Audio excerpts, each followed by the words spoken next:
The last time I covered this British motherfucker, he's a fucking Brit. Can we just start by saying that we can disregard every single opinion that he has because he's British?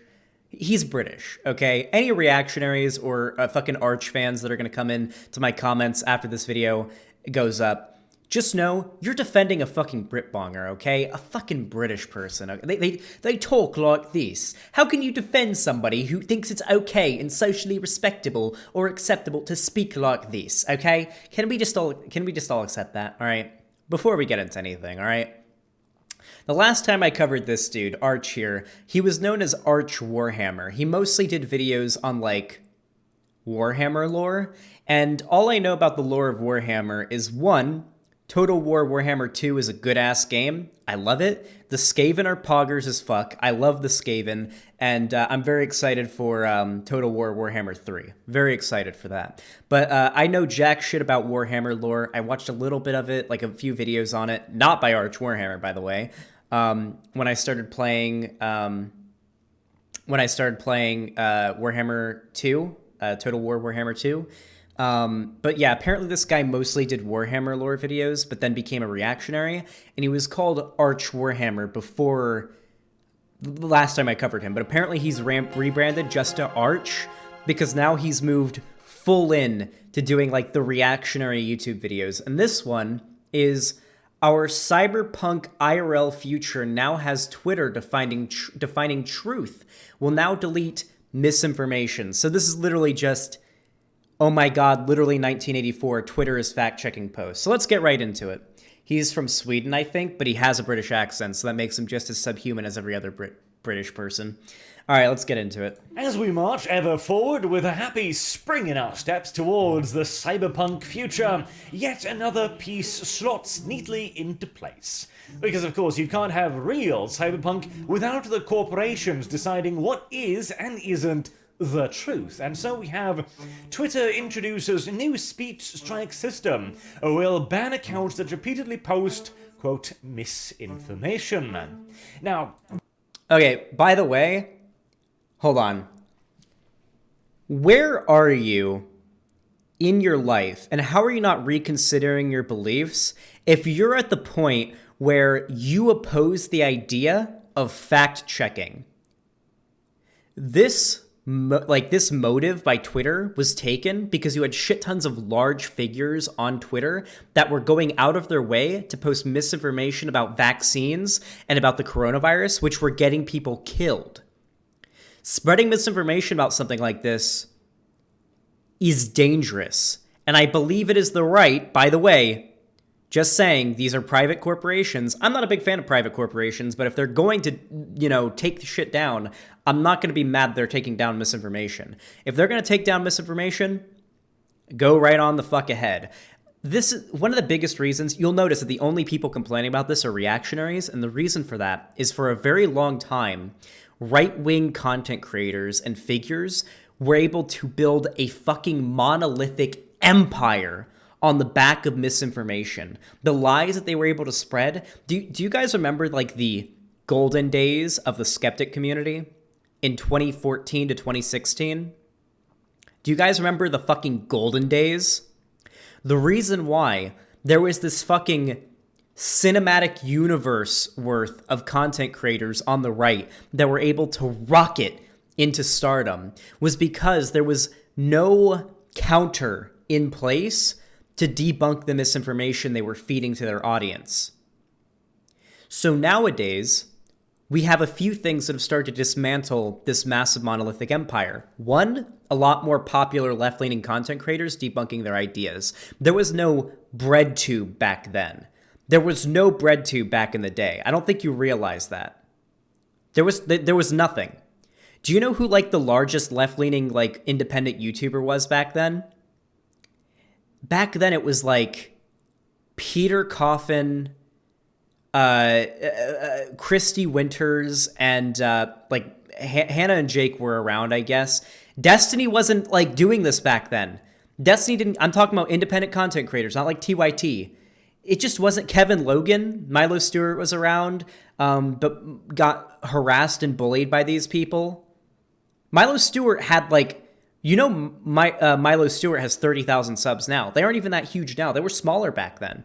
TYT is independent. When I say independent content creator, I mean like 1 or 2 people making videos in their house, in like their bedroom, okay? That's what I'm talking about here, okay? Yeah, the way Milo Stewart was treated was fucking horrendous. Like, there wasn't really like a large content machine or like community like there is now. You mean small, not independent? Well, would you say ContraPoints is small? She's got over 1 million subs. ContraPoints is an independent content creator, and she's got 1 million subs. That's what I mean. Yeah, Lacey Green was fairly large, but then she's I think she's a reactionary now? I don't know. I don't know what's going on with Lacey Green nowadays. I know that she like took the red pill or whatever back in like 2017 or something. But yeah, that's how things were back then. So now we also have large media platforms that used to host this content now getting on board with realizing the kind of misinformation that's being spread on their platform. Stefan Molyneux back in the day was spreading literal white nationalist and neo-Nazi propaganda completely unhindered. And now he's banned from YouTube. Platforms like Twitter, Twitch, and YouTube have started to realize the content's being spread on their platform, and now they're actually taking action against it, whether it be debunking the misinformation they've spread completely unhindered for a while, or even deleting their accounts or breaking TOS. So that's what these people are mad about, is that they're actually being corrected when they used to be able to just lie to their audience faces unhindered for the longest time.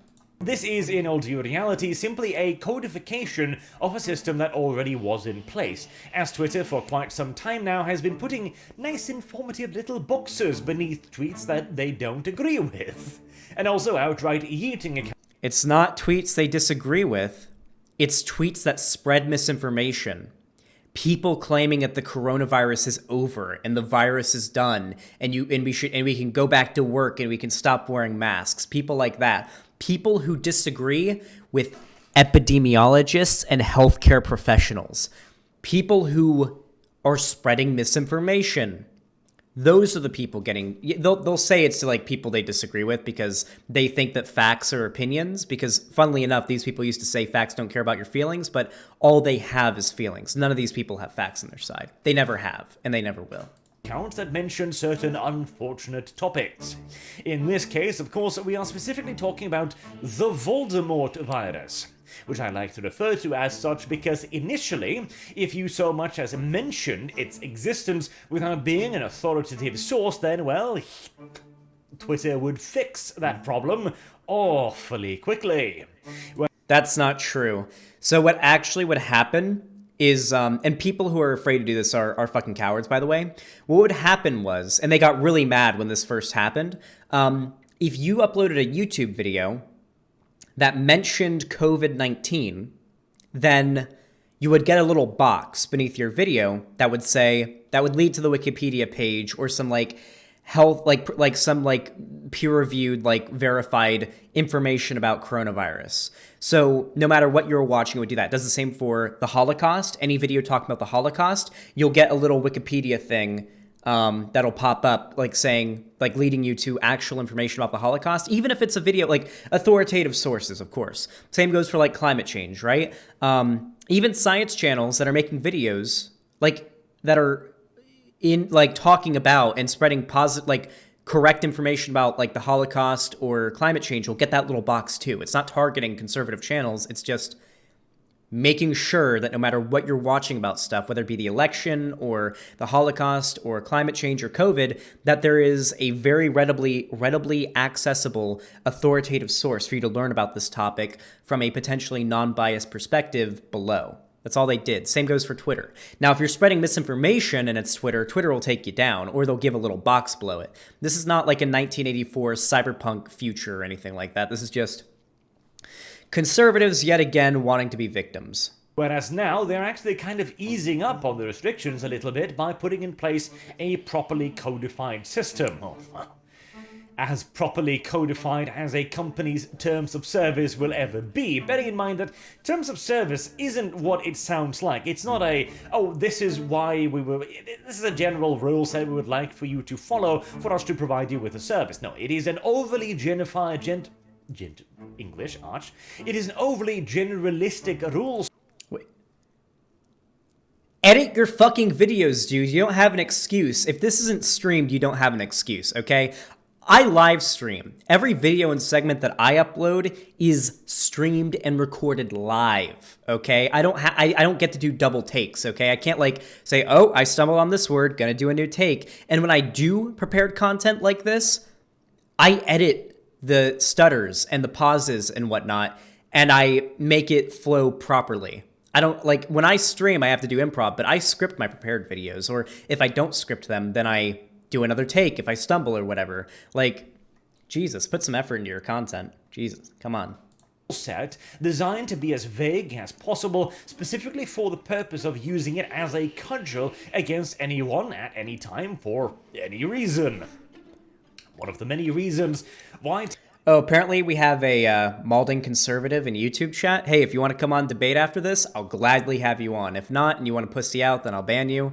But hey, feel free to come join the fan Discord and join the Debate Me chat. The Debate Me voice text in the, or voice chat in my Discord if you're interested in debating. But for now, we're responding to this video. Terms of services often aren't considered overly legally enforceable, but hey, details. And it is, of course... Wait, what? Does he not know that private platforms like Twitter are legally allowed to have their own TOS and can ban people for any reason they deem necessary? They have that right. But I guess that them having that right as a private platform that you sign up to and agree to a legally binding terms of service that they have the right to have you sign before you make an account. I guess that's 1984. Very important that we codify this with a strike system. YouTube too does technically have a strike system, though it tends to simply just yeet you outright instead. No, it doesn't. They don't tend to do that. Don't get me wrong, there are cases where they do that. There are cases where they'll ban accounts, and I don't like this. There are cases where YouTube will just ban accounts without adding strikes. I think Mumpky Jones had this happen to him. Who here remembers Mumpky Jones? I know he's a bit of a reactionary, but he is fucking hilarious, and I, for the most part, don't think he really broke TOS. I think he got banned because YouTube thought that he was... There's a fucking gnat in my room, I swear to God. Oh, I got it. Wait, did I? I can't tell. Mumpky Jones made a lot of videos on Elliot Rodgers, and I guess YouTube thought that he was supporting or in favor of Elliot Rodgers when he absolutely fucking wasn't, and they banned him without any strikes. Shit like that I don't agree with, because that's not consistency when it comes to their TOS. Listen, if there is in my opinion, if there is a set of rules and guidelines that you agree to, and that's the TOS that you agree to, then for the most part, I believe that these platforms should try to hold up the TOS and follow it to as much as possible, right? Like if there's a 3-strike system, follow the 3-strike system. Unless, of course, it's like some really bad shit. Like, I don't know, like a YouTube channel is just spam uploading like child porn or something like that. If they do that, then yeah, obviously, fuck the 3-strike system, ban them. But in most cases, I feel like they should uphold their TOS. And Twitter's doing that. Twitter has implemented their 3-strike system. I don't think Twitter's ever had a strike system. I think Twitter literally just said, if you break TOS, then it's to our discrimination, then we can ban you based on our own discretion, right? But yeah, no, I don't think TOS is 1984 fucking cyberpunk dystopic future. You will receive 2 strikes for potentially or particularly egregious violations, and if you get 5 or more, that's it, you're gone, with the first 2 strikes being a 12-hour account lock, and 4 strikes a 7-day account lock. Well, I mean, at least they have warning shots, I do suppose. They have more warning shots than YouTube. Holy shit, a 5-strike system? That's that's really generous. Guys, a 5-strike system is really generous, especially for Twitter, right? Like, god damn, YouTube only gives you 3. Well, technically 4 because, well, actually, no, it's 3 because you get a warning strike, you get strike 1, strike 2, and then the third strike means you're out. So if you had just a 3-strike system on YouTube, then technically that would be 2 strikes and you're out, but you do technically have 3 chances on YouTube. But the third strike, technically the 4th, then you're out on YouTube. So yeah, no, 5 strikes is even more generous. You didn't get 5 strikes, Xander Hall? Well, I think for this, it's referring to spreading misinformation, not just breaking TOS. I don't think this is referring to, like, general TOS breaks. Like, oh, you posted, like, some racist shit. Like, you said, fuck black people or something. That'll probably get you banned pretty quickly. But, like, you tweeted something like, the virus is over, don't wear masks, or whatever. Like, if you tweet that, then that'll be your first strike. The rules are somewhat bullet-pointed here. They include things like questioning the efficiency of the vaccine, questioning the ways in which it was developed, or... Let's read what it actually says and not questioning, or whatever Arch here wants to paraphrase it. Adverse impacts or effects of receiving vaccines where these claims have been widely debunked. So not questioning, spreading misinformation, spreading claims that have been debunked. Personal protective equipment such as claims about the efficacy and safety of face masks to reduce viral spread, which has been verified to be true, so just misinformation again. Preventative measures such as hand washing, proper hygiene, or sanitation methods, or social distancing, things that have been, well, confirmed to work on every virus and disease to help lower the spread.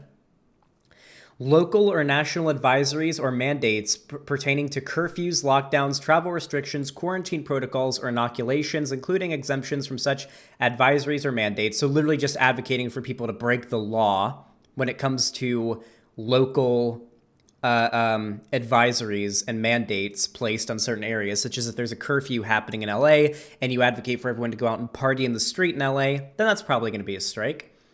How vaccines are developed, tested, and approved by official health agencies, as well as information about government recommendations. So if you lie about the development or testing of vaccines, that's fine.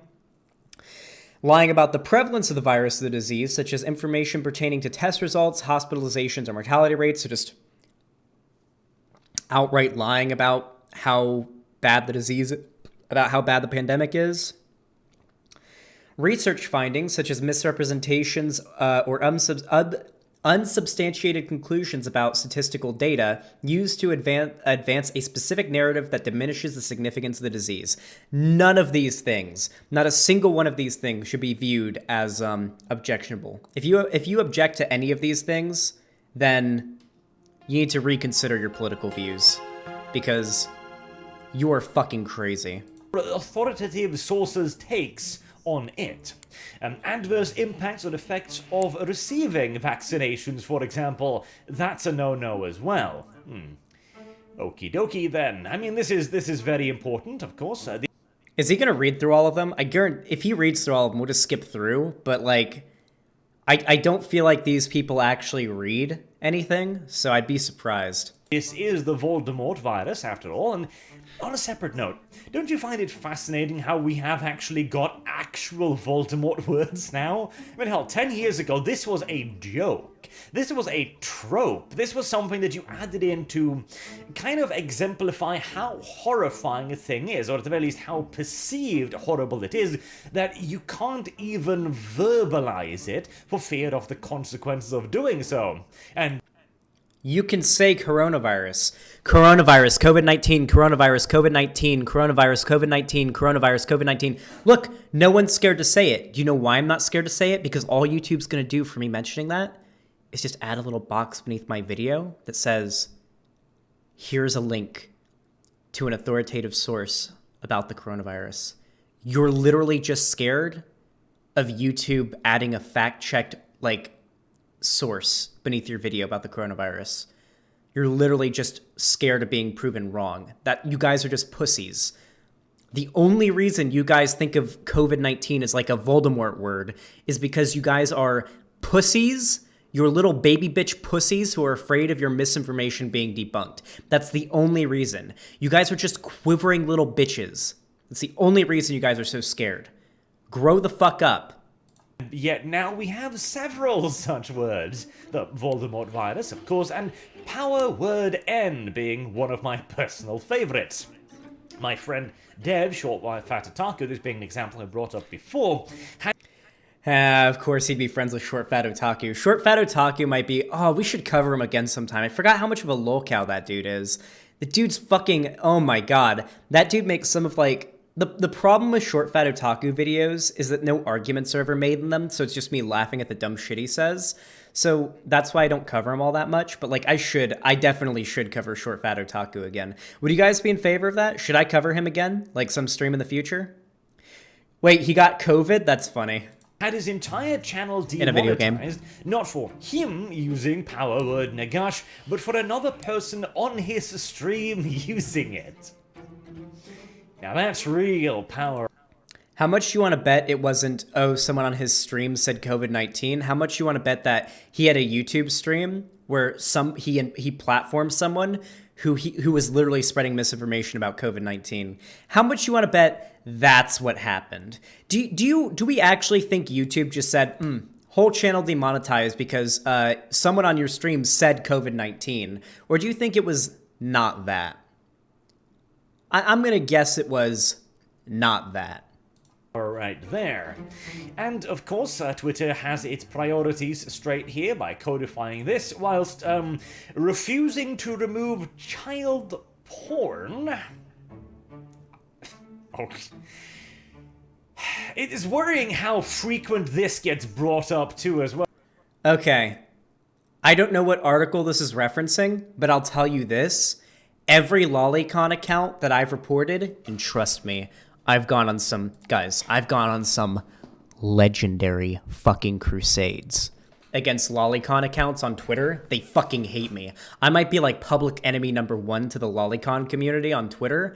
Every single one of those accounts I've reported has been permabanned, okay? Every account I've reported or encouraged my audience to report has been permabanned. All right? And I know, because what I do is, whenever the lolicons go after me, they start spamming my fucking DMs with lolly porn. So I fucking report them, I report their posts, and then I fucking block them. And then like a week later, I get a little notification in my, in my little bell thing that says, an update on an account you reported is available. And it'll say, thank you for reporting this account. We found this account violated Twitter terms of service, and they've been permanently banned or whatever. And I'll like open an incognito tab because I haven't blocked and I can't see it, and I'll go to their account. It says this account has been terminated every time. So this looks like a tabloid website that he's like citing here. Look at this. Wait, you can't actually see it. Generally speaking, when you see a YouTuber cite sources or cite information on a fucking website that looks like this, I can't tell which it is. It looks like Breitbart or something like that. Or wait, no. New York Post? New York Post is a tabloid website. This is New York Post. Isn't New York Post the same? New York Post is the news site that posted that fucking editorial about that sex worker paramedic that got her fired from her job and it wasn't affecting her job in any way. She just had an OnlyFans on the side to help pay for things during the pandemic. And they fucking doxed her, against her will, by the way, and got her fired. Fuck the New York Post. Literally citing a fucking tabloid article. But listen, if this is actually true, though I don't think it is, because don't get me wrong, Twitter has a serious pedophile problem.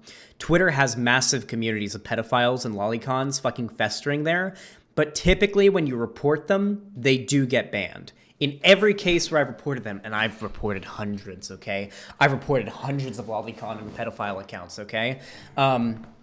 Every time I've done it, they've gotten banned within a week, like permanently terminated. No strikes, just terminated. They've gotten banned. But if this is the case, if Twitter actually has just outright refused to remove child porn or lolly shit, then I'll be against that. I'll 100% go against that. I'll call out. Hey, listen. If someone can link, if Arch wants to debate me about this shit and also wants to provide me with a verified source on Twitter saying they will not remove this shit, I will do a whole segment calling out Twitter on not doing this. I will gladly do a segment on Twitter, not refusing to ban lolly accounts and child porn posting accounts on Twitter. I will do it in a fucking heartbeat. I will do, the second I get that information, I'll end the fucking call and I'll start a segment. I'll start a segment covering it and shitting on Twitter for that. Hey, Vermin. Hi, it's super easy to get accounts banned for breaking rules. Yeah, it is. I really don't like that people don't report accounts on Twitter more. Like, I've seen, like there are accounts that, like, lefties on Twitter, like, bash all the time, and they constantly break TOS, but no one ever reports them. Guys, it takes 2 clicks to report account on Twitter for breaking TOS. Just do it. And then block them. Don't just block them. Just report them, then block them. Holy shit. Well, because it didn't violate policies. Right then, Twitter. I think in this case, this might be a policy you want to introduce. I mean, just... Hold on, I'm actually too curious if Twitter actually says this. In my post, Twitter refuses to... What was the name of the article? Refuses to remove...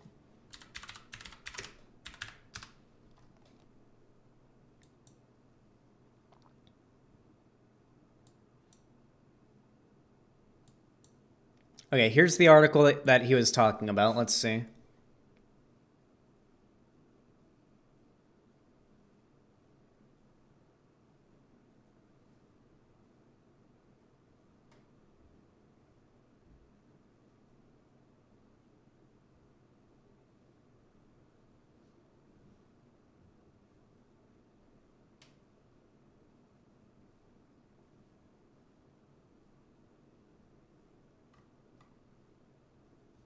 Holy shit.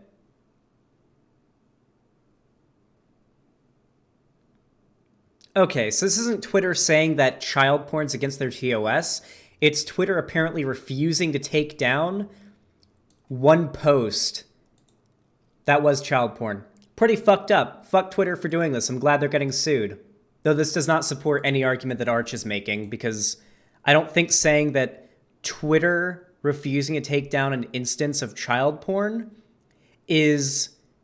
I don't think that, like, negates them taking down accounts that repeatedly spread misinformation about COVID-19 or other shit like that. I don't think that in any way contradicts this action. If you think it does, then you might want to get checked for brainworms. Here, I won't question this one. Just write in your terms of service, we don't accept kiddie pornography. There you go. That is a restriction I'll get behind. They don't. It is in their TOS. You're not allowed to post that. Though, to be fair, and I've criticized Twitter very fucking hard for this, it's actually pretty hard to report accounts for posting child porn on Twitter. So here, actually, let me show you guys. Let me show you guys how hard it is. So let's say you go to Twitter and you find like a lolicon account, right? I'm not going to actually report an account right now. He was the first person that comes up on my Twitter. Here it is, okay? Oh, we found one. Caleb, I'm sorry. I'm sorry, little one, but the biggest sacrifices require the strongest wills. So if we go to Caleb's account here, imagine this is a lolicon account, right? All right, sorry, Caleb, this is happening. And I go to report you. So if I go to report you, these are the options that you get. I'm not interested in this account. It's suspicious or spam. I don't know why this would be like a reportable option. Wait, why would I'm not interested in this account be a reportable option? What the fuck? It's suspicious or spam. It appears their account is hacked. They're pretending to be me or someone else. Their tweets are abusive or hateful. Their profile info and or images include abusive or hateful content. They're expressing intentions of self-harm or suicide. None of these options, I've tried every one of these when reporting lolicon accounts. None of these whatsoever would lead me to an area where I can report an account specifically for posting child porn. Not a single one. So you can report the tweets, you can do that, but the way that you specifically report an account for posting child porn is you have to go out of your way to find a very specific, and this is something that, this is a genuine criticism of Twitter, by the way. You have to Google, you have to stain your search history with this. You have to go out of your way and Google Twitter report child porn page or whatever. You have to go to a specific page that you have to access by Googling it, click on it. You have to fill out manually the name of the account, what they're doing and all of that, and then link the tweets where they're posting the lolly porn, and then submit it, and then it gets manually looked over after like a week to get it banned. That's how you have to report those accounts. It's a big fucking pain in the ass, and I wish they would just add like something easier for you to report that with, like just like you could for racism or whatever. But yeah, so no, I completely complain about that. But like, what's this have to do with Twitter taking down people that repeatedly post misinformation? What does this have to do with any of that? Kind immediately. No problems. It's pretty unquestionable, in fact. Most people, I think, actually would agree with that one, but, you know. I think it makes sense. So you can't mass report someone for child porn? Then why would they have the ability for you to mass report someone? They're manually reviewed. Then why wouldn't they just make it so you can't easily report someone for racism like you can now, or sexism or transphobia or whatever? Why would they make it so you can, in a few clicks, report anybody for anything? The reports are typically manually reviewed, in most cases. This is far more important, and of course, civic intent. The only outcome that can occur from making it easier for people to report child porn on Twitter is that more accounts posting child porn on Twitter can get reported and banned quicker and easier. It takes way more effort to go out of your way and stain your search history, because you have to type out like CP or child porn or whatever into your search bar along with like Twitter how to report. Whenever you do that, it's like way harder to do that, and you have to stain your search history with that. It's like way more work to do that. Integrity policies, that's another one. We may label and reduce the visibility of tweets containing false or misleading information about civic processes in order to provide additional context from our own personal point of view about things like... You mean the point of view of healthcare professionals? Like, this is the thing, though. They're just, they think, they say facts don't care about your feelings, but all they have is feelings. It must really suck being a conservative when literally every single verifiable source disagrees with what you believe. Now you just have to, like, wage war against the concept of truth. Like electoral processes. Now, some doubting minds might point out the perceived hypocrisy of doing this after 4 years of Russia, but... Hey, guess what, dumb fuck? The investigations found, this is true by the way, go look it up. The investigations found that Trump's campaign did collude with Russia. Not Trump himself. There was no evidence found that Trump himself did it. They did find that Trump's campaign colluded with Russia to leak those files about the DNC to harm Hillary Clinton's electoral chances. This was verified. The investigation found this to be true. It wasn't a conspiracy theory. Oh my god, I just realized, look at this man's hairline. Oh my god. I don't know how I've been staring at it for so long, and I just realized it. His hairline is like the top of his head. Oh no. His hairline starts here. It's like here.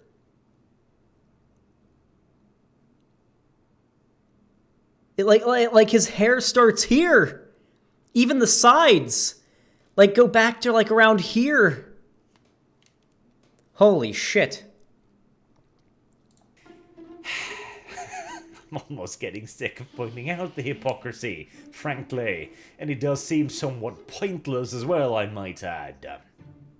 And of course this opens up new questions as well about the efficiency of the vaccinations. Well, to begin with, of course, we were talking about 2 months to flatten the curve, to limit the spread. Now we've got the president, the High Lich, as I like to refer to him, Wait, does he think saying that's like a gotcha? Oh my god. Scientists thought a thing, but then as more information came out, then they thought a different thing. Science blown the fuck out. Science debunked. Fucking got him, boys. Pack it in. Let's go home.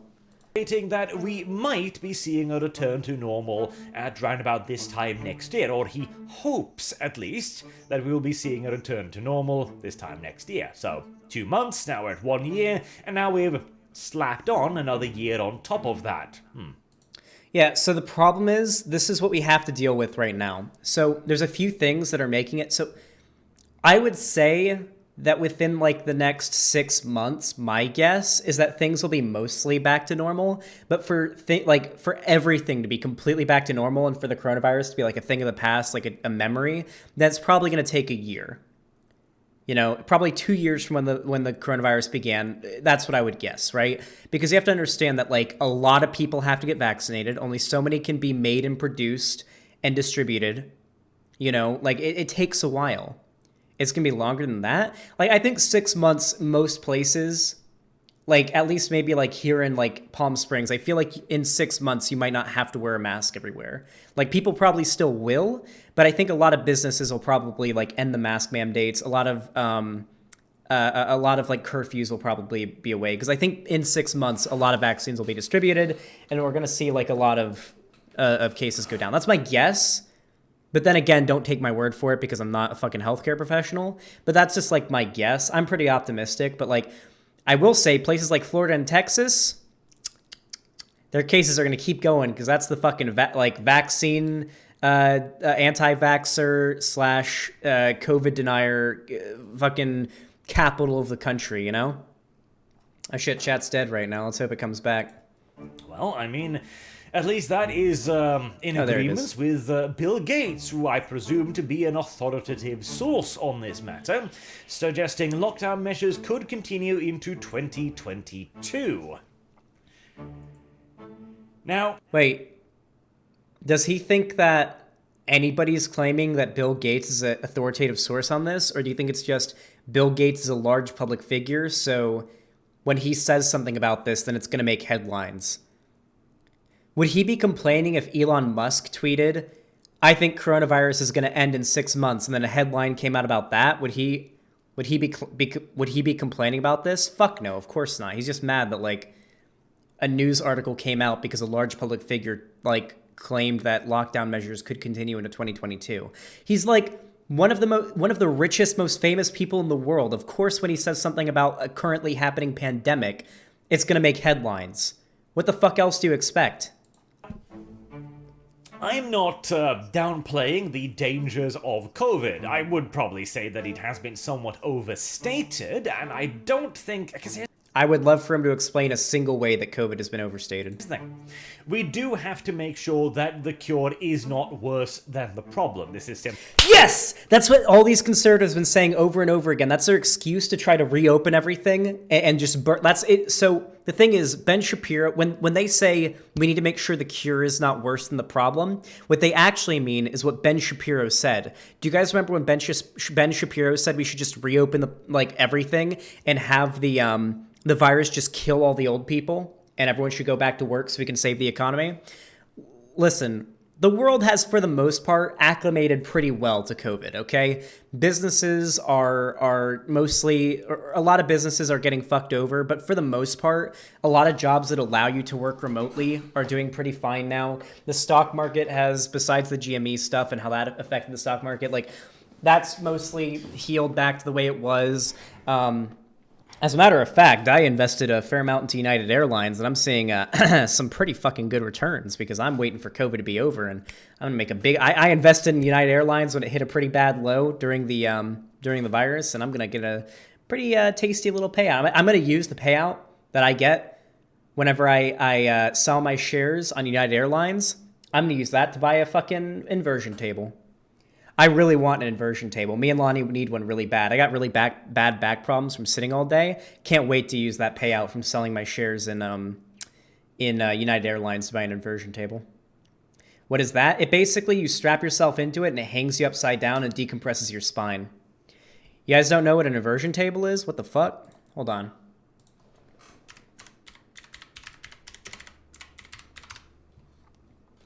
They're like $100. I might buy like a slightly more expensive one. This is an inversion table. Basically, it's like you strap yourself in or whatever, and it like hangs you. It hangs you a bit, and it like sort of decompresses your spine. It's really nice. You could also theoretically strap someone into it and fuck them. So maybe me and Lonnie will do that. That could be fun. Simply just a reality statement. If we completely butcher our economy, we're gonna have a lot more serious and immediate problems, frankly. I mean, the Black Plague would still be preferable to a current-day worldwide economic collapse.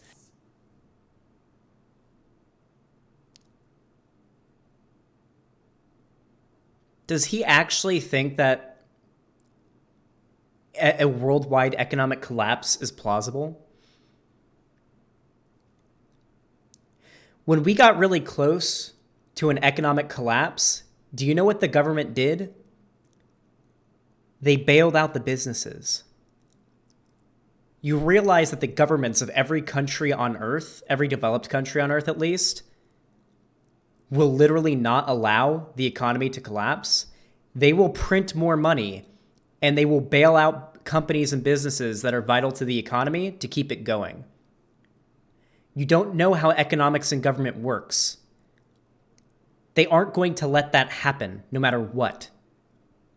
Every country in the world has a vested interest in making sure the worldwide economy does not collapse. Every country in the world. It would return us essentially to the Dark Ages, which I think most... Oh my god! These people don't know how the fucking world works. Dude, does he actually think that that world governments would allow humanity to collapse and go back to the Dark Ages under any circumstances? As long as worldwide governments exist, they will not allow that to happen. They will provide these companies with the bailouts and money needed to keep the worldwide economy flowing. They can't let that happen. They literally can't. They won't let it happen. No matter how bad the fucking coronavirus gets, they won't let that happen. Most of us would prefer to avoid. Now, luckily, we are currently in a modern-day economic situation where we can use an awful lot of money that we technically don't even really have to prevent that's how money works, homie. We don't have the gold standard doesn't exist anymore, dumb fuck. Our money is good because the government says it's good. Money is made up. It's how it works. That's why we'll never go into a worldwide economic collapse. If we get to, listen, I want you to think, can you even imagine a scenario where every country in the world, due to the pandemic, has to print so much fucking money that it now is technically worthless? That's not something that can happen. They can't let that happen, because if it did happen, then the world would collapse. And world governments are not interested in that happening. They won't let it. Just print more money, forehead? Well, that's what they do. Realistically speaking, the outcome of that can't really be that catastrophic. They can't let it happen. They just won't. Of businesses to prevent people going out of jobs, and of course then in turn the lack of extra government funds, taxes, etc. to keep social systems running, hospitals being often one of them. Over here in Norway, for example, if we had a complete collapse of the tax base, well, we're a free healthcare nation, or well, a free, quote unquote. You still have to pay a portion of it, but if that collapsed... Yeah, through taxes. Wait, I like how these fucking Europeans... I fucking hate Europeans that have free healthcare, that talk mostly about American politics and try to push America to the further to the right. Well, these pieces of shit get to have their free healthcare. You know, last time I went to the hospital, I went by ambulance. You guys know how much the ambulance ride was? It was a 5-minute ambulance ride. You know how much just the ambulance cost? $500. Moonx Replica was here last time I talked about it. $500 for a 5-minute ambulance ride. That's $100 a minute. And that's cheap. And that right there is cheap for America. Do you know how much the total hospital bill came out to? I still haven't paid it. I don't imagine anytime soon I'll be able to afford to pay that hospital bill. I still have it.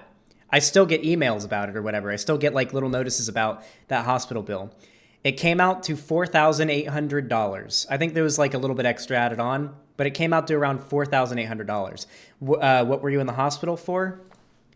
This little puppy right here. And can you see it? That. All it was an ambulance ride, getting sutured up, and being sent to a fucking like a fucking health care or a mental health facility. I saw your credit report, Zan. You only owe like $200 to $300. Yeah, my parents' insurance paid for a lot of it. It ended up coming up to like around like $4,800 or some shit. But my parents paid a lot, or not my parents. My parents' healthcare paid for a lot of it. But I still have like $200 or $300 left over. It's in my credit report still. Well, no, they don't really, like, it doesn't affect your credit report much. Like, I was still able to get this apartment pretty well, even though I had, like, thankfully, medical debt doesn't seem to affect your credit score. I don't believe it does. Hold on, I'm curious, does it? Does medical debt affect your credit score? Because I have literally no credit, so if I had any debt, medical bills will not affect your credit as long as you pay them. However, medical debt is handled a little differently than other types of consumer debt. Since most healthcare providers don't report to credit bureaus, your debt would have to be sold to a collection agency before appearing on your credit report. Okay, so if a debt buyer buys my debt, then it would appear on my credit score, but it hasn't been, thankfully. So my leftover $200 or $300 worth of medical debt, thankfully, don't affect my credit score all that much. I mean, it's there. It's reported on my credit score, but it's not affecting it. Like, I just have no credit. It's not in the negative or the positive from what I've seen. It's just nothing, right? So, yeah, shit'll get interesting real goddamn fast. So why are we arguing for continued lockdowns? Whereas in Texas, for example, they recently announced that they were cancelling the lockdown. All businesses would be allowed to open again immediately, and the mask mandate would be removed as well. And the arguments used... Yeah, it's really fucking shit. A lot of fucking Texans are gonna die from coronavirus. In favor of this is more than 7 million vaccinations will be given by next week. We do about 1 million per week and 216,000 shots today alone. Right, okay, so people are being vaccinated at what I would say to be a goddamn brisk-ass pace. If we even had close to this over here, we'd be fully vaccinated in about 5 weeks or so. More than 50... Wait, does he not know that, like, just because they're being distributed doesn't mean they're all being taken? Hold on.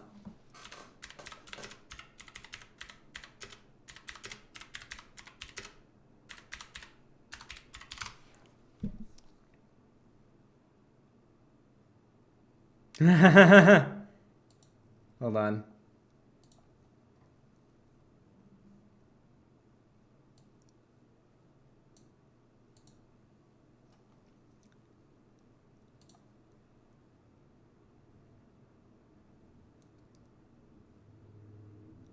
Texas is in a far better position now than when I issued my last executive order back in October, Abbott said, referring to his edict allowing bars to reopen under certain circumstances. Cases spiked after he eased business restrictions in the fall. Public health experts and federal health officials said the move comes too early and that the coronavirus still poses a grave danger, with not enough people vaccinated to significantly slow the disease's spread.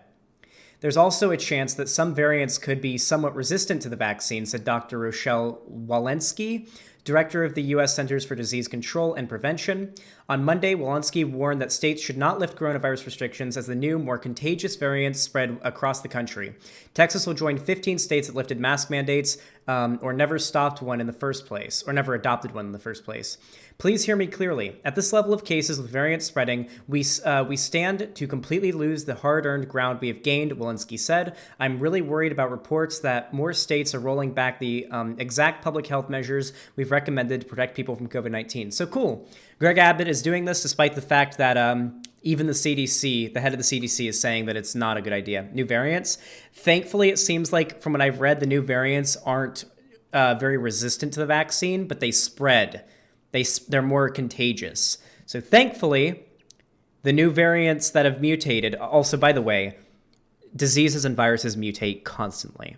There are actually like a million small mutations of COVID, like millions actually, I should say, small mutations of COVID-19, and there have been for a while. But for these mutations to be so significant that the vaccine wouldn't work on them anymore, then it would have to be massive. And thankfully, we haven't seen that to any significant degree yet. The most startling variations that we've seen and the mutations that we've seen so far mostly just seem to make it so that it's more contagious. It spreads faster. Thankfully, we haven't seen anything that seems to negate the vaccine too badly. 50% of the seniors will be vaccinated, and hospitalizations and the positive rates are lowest in 4 months. Right, again, that sounds like a wonderful argument for opening up and avoiding that economic collapse. Particularly as well as I would like to point out that the US... Haha, because the economy is more valuable than human lives. Xanderhall, isn't COVID different because it mutates really quickly, though? Yeah, but you have to understand the magnitude, the absolute magnitude of mutations that have to occur in order for it to become resistant to the vaccine. Think about it like this. Your cells are constantly mutating. Mutations in your DNA are occurring constantly. Your cells, you have cells that are, what's the word for them? Mitosis? You have cells that are duplicating in your body constantly. But typically, people don't get cancer until somewhere between their 50s and 60s or 80s. Most mutations in your cells that are happening right now, cells in your body that are duplicating, have mutations in them right now. Doesn't mean you're going to get cancer right now. It doesn't mean you have cancer right now. But as that happens, as your cells mutate more and more, and generally you're exposed to more radiation through your life, that can be exacerbated based on what you do. Different carcinogens, if you smoke, that also causes it even faster. It's typically around your 50s to 80s that people start to experience significant cell mutations that result in cancerous cells forming. And many of them end up just being malignant cancers that don't actually harm you. But to get like a real bad terminal cancer, something like lung cancer, brain cancer, heart cancer, bone cancer, blood cancer is also a thing. It takes a long time and a very large amount of, benign, not malignant. Why did I think malignant? I don't know. Benign, sorry. Malignant's bad. Sorry, it's benign and malignant. I apologize. I mixed them up. Benign cancers are way more common. Yeah.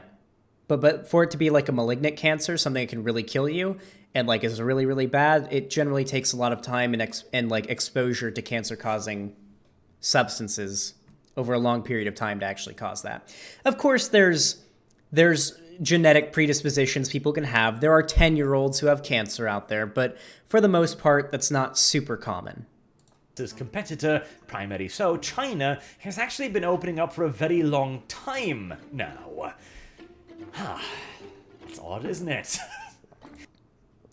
Isn't that funny? It's almost like during the beginning of the pandemic, China locked down their borders super hard and engaged in extremely hard lockdown procedures. People weren't allowed to leave their houses. You know what China had back early last year?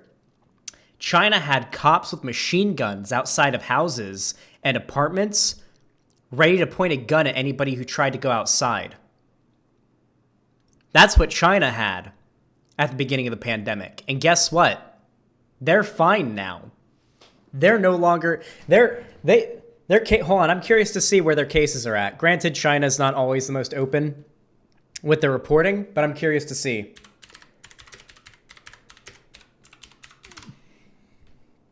Yeah, it's a bit extreme. Oh, yeah. Whew. Let's take a look at that.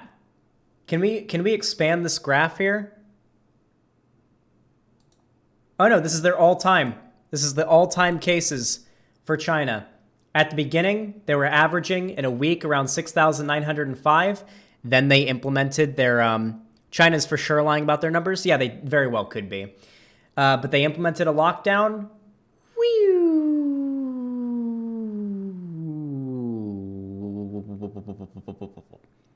Look at that. Look at that right there. And China's a mainland country. China's a massive country that connects through land with a bunch of other ones, too. It's almost like they took the virus seriously. You know what else took the virus seriously, if you don't believe China's reporting?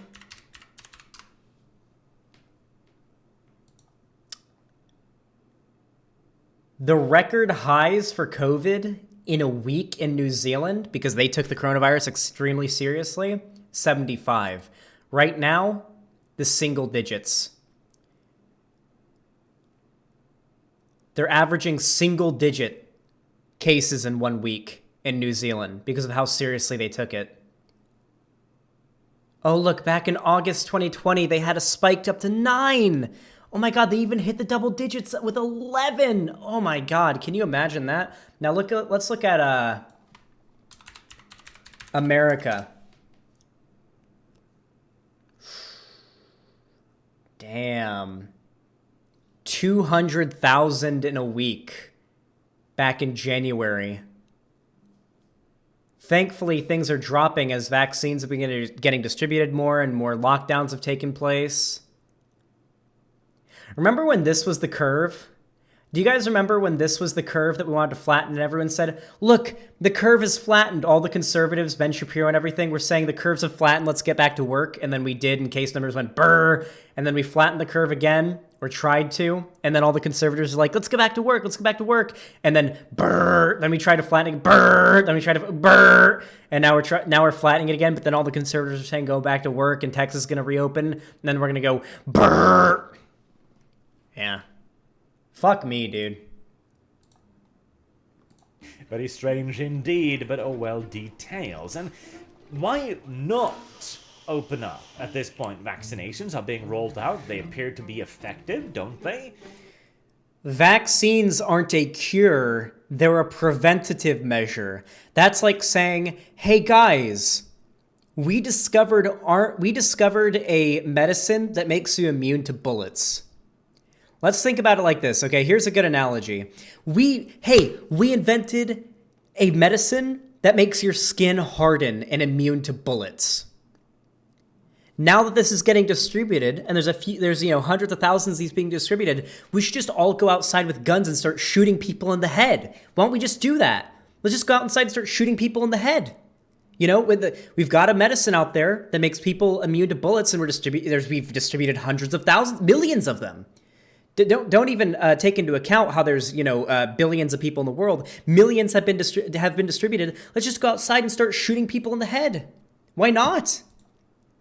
That's basically what he's saying right now. And what is the argument against it? What would be the motivation for this? Well, one of the one of the only real benefits. The real reason why Bill Gates is now the U.S.'s biggest farmland owner? Wait, what do you think Bill Gates gains from the economy crashing because of a lockdown? Wait, does he think because he lives on, like, farmland?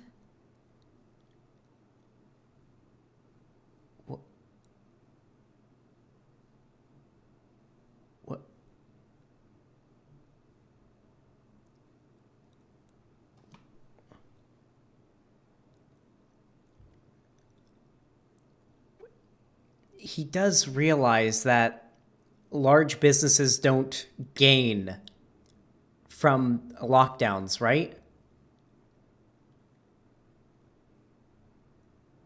They don't. When people are losing their jobs, they aren't buying products as much. They typically aren't consuming as much as they would be when they're losing their jobs and can't pay rent. Isn't this dude like a Nazi? I don't know. I heard I'm pretty sure this guy's a Nazi. Doesn't he believe that like the Jews control the world or something through like business and their wealth and the economy? But how can you simultaneously believe that the Jews control the world through Hollywood and like media and so on, and also think that they gain from coronavirus? Ah, yes. The Jewish elites in Hollywood are gaining quite a bit because of the lockdowns, while they can't film any new movies or TV shows because of mandates that require social distancing and mask wearing and quarantines. Whew. Xanderhall, his mods argued for pedophilia on his Discord, and Arch said the N-word and it is a not racist term. Of course. Oh, guys, Conservatives are all pedophiles. We all know this. Come on. Get with the times. Beneficiaries in a major economic collapse are the people producing the food. Bakers always get off on it gangster style when food is scarce, don't they? Pure coincidence.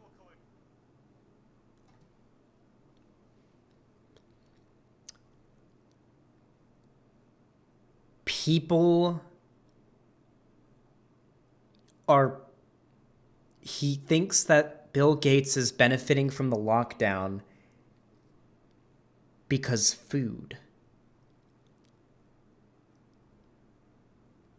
Amazing. Coincidence, I'm certain. Pure coincidence, of course. Absolutely.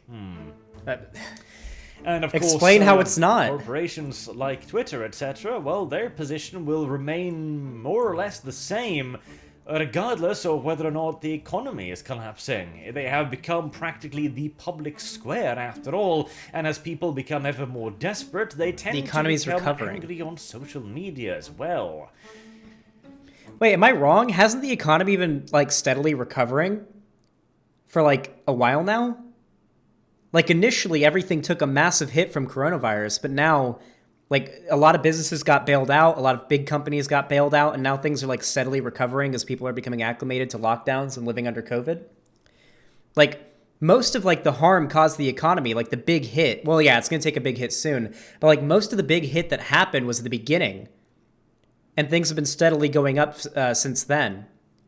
We do have an inevitable huge like financial crash on the horizon, but that's inevitable when a massive pandemic happens. Initially, I did the whole cyberpunk thing as a joke, but I think I'm becoming a little bit prophetic on this one. What do you guys think? It's uncanny, isn't it? Well, it kind of is. Oh well. I wish this guy would just revert to his Swedish accent. I think Swedish accents are actually very pleasant to listen to. You know who has like a really the fake British accent he uses makes me want to kill myself. Do you guys want to hear like a really nice, like just a really pleasant to listen to Swedish accent? What's his name? I'm forgetting. Norwegian? He's Norwegian? No, he's Swedish. He's Swedish. He said he was Swedish. Hold on, what's Fuck, I love this YouTuber.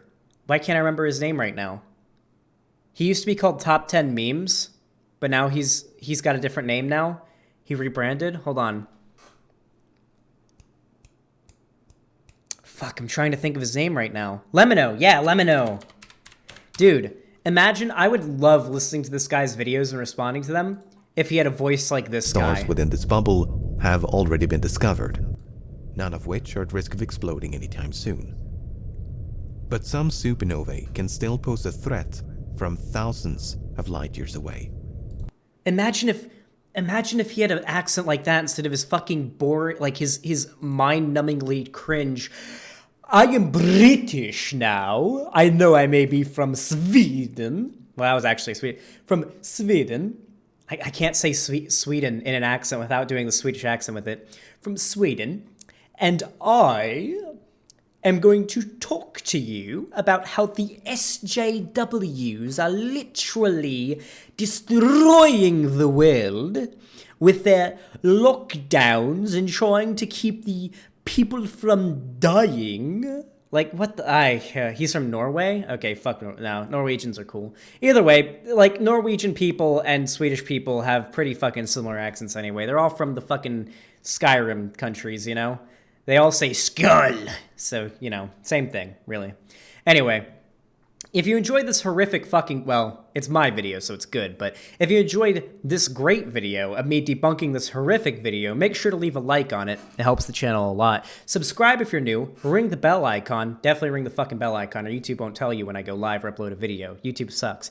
As well as, subbing or donating through my website, super chatting, or hitting the join button to become a channel member. And also you can, join the fan Discord, follow me on Twitter, or sub to me on Patreon if you want to support me even further. Thank you so much for watching, and have a damn good one.